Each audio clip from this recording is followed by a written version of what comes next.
Okay, today I'm going to show you how to make a homemade buzzer, which is an audible alarm that can be operated on either a 9-volt source or 12-volt source. And to do this, the things you're going to need are a 5-post, normally open, normally closed relay. These are made by Bosch or Hella if you want to go to the parts store and get one. This one says Ford on the top, and this is out of one of my old cars. This is the fuel pump relay out of one of my Crown Vics. Okay, and then you're going to need to make up some of these jumper wires here. 3 to be exact, with these female spades on the end, which will slip over the male spades on the relay. Okay, so you make up 2 with female spades on just one end, and your wire stripped back on the opposite ends for the battery to contact. And then you make another one up that has a female spade on each end. Okay.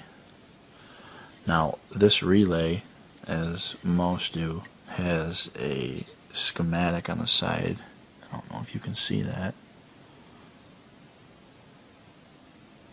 Right there. And each post on this relay has a number which coincides with the schematic. So if you look at the bottom by the blades, I don't know if you can see it or not, but there's 30, 85, 86, 87, and 87A. 85 and 86, when energized, you can give either one a ground and the other one power. And what that does is energizes the coil that closes the relay contacts. 30 is your higher amperage power in, and 87A is your normally closed position, and 87 is your normally open. So when it's not energized, you'd have power from 30 out 87A, and no path of power flow from 30 to 87. However, when you energize it, you would have a path of flow for the power to go from 30 out 87. And that's why it's called a normally open, normally closed relay. You can see the schematic there pretty good now. Now what we want to do here is set this up so that when we energize that relay coil, what we're doing is actually energizing it, but we're going to do it through 30 and 87, so that when it's energized, the moment that it's energized, those contacts break continuity. And what that's going to do is, the second that happens, that relay is going to drop out, or that coil is going to drop out, and those contacts are going to be spring actuated back to 87A, and it's just going to cycle very quickly. And the noise that you'll be hearing is the relay contacts chattering inside the relay. So we're going to go ahead and wire this up. Now if you look at the schematic here, what we're going to want to do is send power in on blade 30, and then from 87 we're going to want to jump over, or I'm sorry, from 87A we're going to want to jump over to 86. So what we'll do is we'll find 30 and we'll put our power lead on there.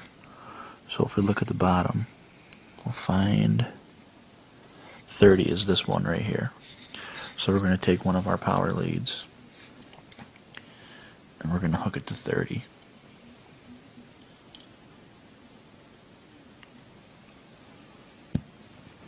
Okay, I've got that on 30. I gotta push it on there better.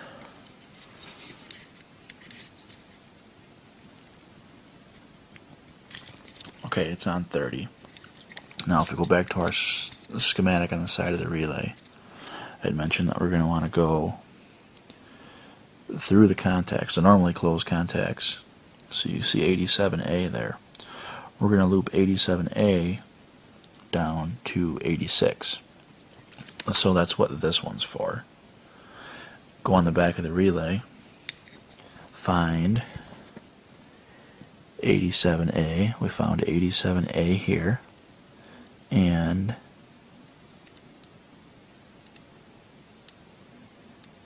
'86. So we're going to find 87A,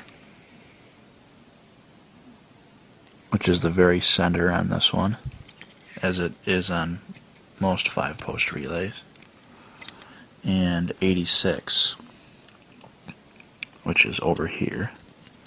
We're going to put that together.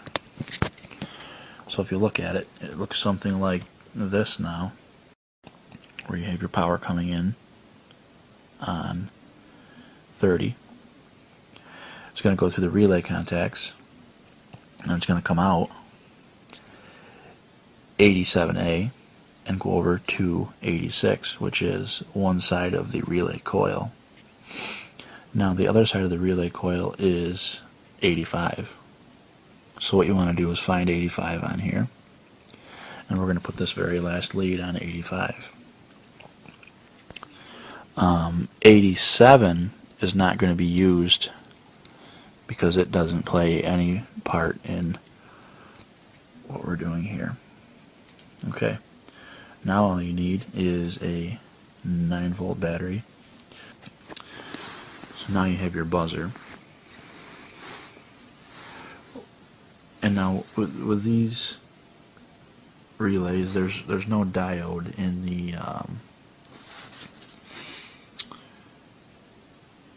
the coil circuit, so you can hook this battery up either direction, and this will operate just as well in one polarity as it will the other.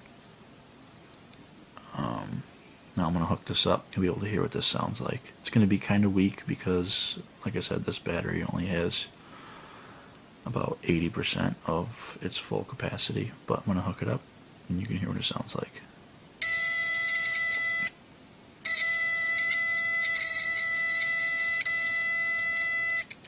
Now you can see how annoying that would be, but if you were, even if you wanted to build an alarm for your room or anything like that, so you can hear when somebody's coming in, or underneath the carpet or an area rug, you could put a